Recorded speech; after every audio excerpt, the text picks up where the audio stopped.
Drone ya Kinshasa iravuga kwica abasivile muri Minzenze. Ihuriro Alliance Fleuve Congo AFC M23 ryatangaje ko ubutegetsi bwa Repubulika Iharanira Demokarasi ya Congo bukomeje ibikorwa byo kwibasira abaturage b'abasivile binyuze mu bitero bivugwa ko bigabwa n'ingabo za leta FARDC hifashishijwe indege zitagira abapilote zizwi nka drone. Ibi birego byongeye gukaza umurego w'amakimbirane amaze igihe mu burasirazuba bwa RDC cyane cyane mu bice bikomeje kwibasirwa n'imirwano. Aya makuru yatangajwe n'umuvugizi wa AFC M23 mu bya politike Lawrence Kanyuka mu butumwa yashyize ku rubuga rwe rwa X rwahoze rwitwa Twitter kuri iki cyumweru tariki ya 25 Mutarama 2026. Kanyuka yavuze ko ubutegetsi bwa Kinshasa bukomeje gukoresha politike y'urugomo avuga ko igamije kwibasira abaturage b'inzirakarengane no gusenya imitungo yabo mu gihe ubuzima bw'abaturage ndetse n'ubw'abantu benshi bukomeje guhura n'ingaruka zikomeye z'iyi ntambara. Yagize ati ubutegetsi bwa Kinshasa bukomeje gukurikiza politike y'urugomo buhumyi ikorerwa abasivile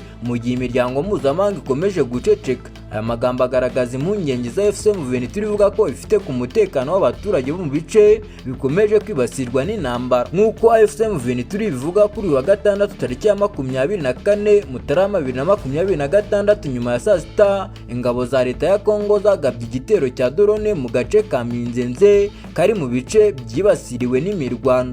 Iryo huriro rivuga ko icyo gitero cyahitanye abaturage benshi b'abasivile rikavuga ko ari igikorwa kinyuranyije n'amategeko mpuzamahanga arengera abasivile mu bihe by'intambara. Kanyuka yakomeje asaba ko umuryango mpuzamahanga wagira icyo ukora byihuse, anenga icyo yise guceceka n'uburangare mu gihe hakomeje kugaragara amakuru avuga ko ihohoterwa rikomeje gukorerwa abasivile. Yavuze ko kutagira igikorwa bifasha ko ibikorwa nk'ibi bikomeza bigatuma umutekano muke urushaho kwiyongera mu bice byibasirwa n'imirwano. AFC M23 ivuga ko ibi bitero bikomeje gushyira mu kaga ubuzima bw'abaturage, bikongera impunzi ziva mu byabo ndetse bigahungabanya imibereho rusange y'abaturage. Iri huriro risaba ko hakorwa iperereza ryigenga rinyuze mu mucyo rigamije kumenya ukuri ku byabaye Minzenze no kugaragaza ababigizemo uruhare. Kugeza ubu ubutegetsi bwa Kinshasa niwe uragira icyo butangaza ku mugaragaro ku birego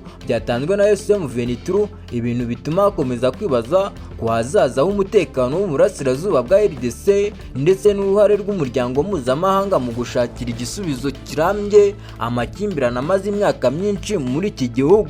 Njye wumvaga ni Damu, iyi ni Rwanda News. Ngaho kora subscribe, ukore like, share, comment kugira ngo tujye dukomeza kubana mu makuru mashya kandi agezweho.